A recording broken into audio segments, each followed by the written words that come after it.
In this simple guide, I will show you how to easily put together this amazing Star Fist bleed build.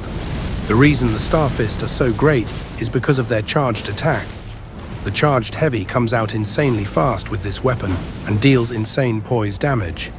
Because of this, we will be forging a critical hit stance breaker build. For the Ash of War, we will be using Crag Blade. Crag Blade gives a massive boost in stance damage, along with some extra physical damage on the side. Not to mention, it barely cost any FP at all. Now let's get started on the Talismans. First up, we have Lord of Blood's Exaltation.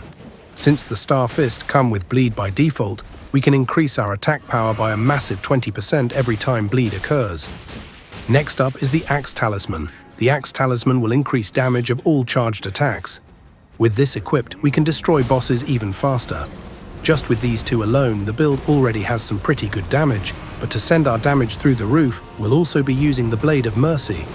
The Blade of Mercy increases our attack power by a massive 20% after performing a critical hit.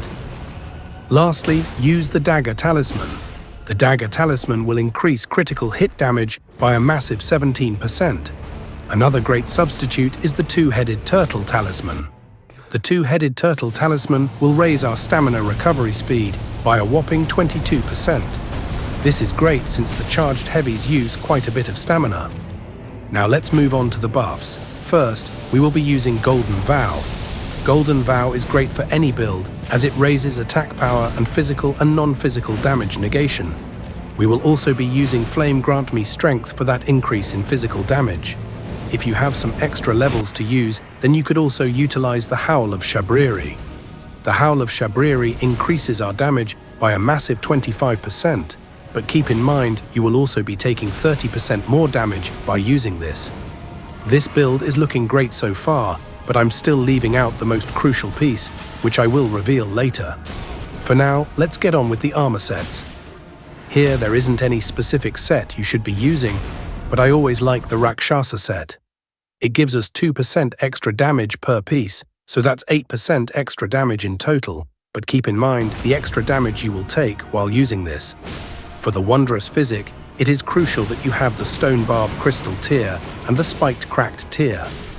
These will enhance the stance break build massively by allowing us to deal increased damage and stance break bosses even faster. Now let's get on with the final and most crucial piece. The stats. For Vigor, I have 60. The high Vigor stats will allow us to tank some hits if the boss ever interrupts our charged heavy attacks. My Mind is at 25. This will allow us to use spells like Golden Vow, Flame Grant Me Strength, and Crag Blade. We also have enough FP to use high-costing summons like Black Knife Tish. Make sure you have 35 to 40 endurance. These charged heavies use up quite a lot of stamina. Now for strength, this is the main scaling stat of the weapon, so raise it up to 80. 70 is good if you're a lower level, but 80 is the soft cap before damage increases become minuscule. Don't forget to use the heavy affinity on the Star Fist so that we can have an A scaling on strength. Dexterity doesn't matter for this build, so just leave it as is. It's the same for intelligence. It's not required for this build, so we needn't upgrade it. Just leave them at the starting class level. My Faith is at 25. This will allow us to utilize Golden Vow and Flame Grant Me Strength. If you want to use the Howl of Shabriri, then you will need to upgrade this to 33. Moving on to Arcane, you'll want to have 35 to 40 points here, as it will increase our blood loss build-up and bleed damage as a whole.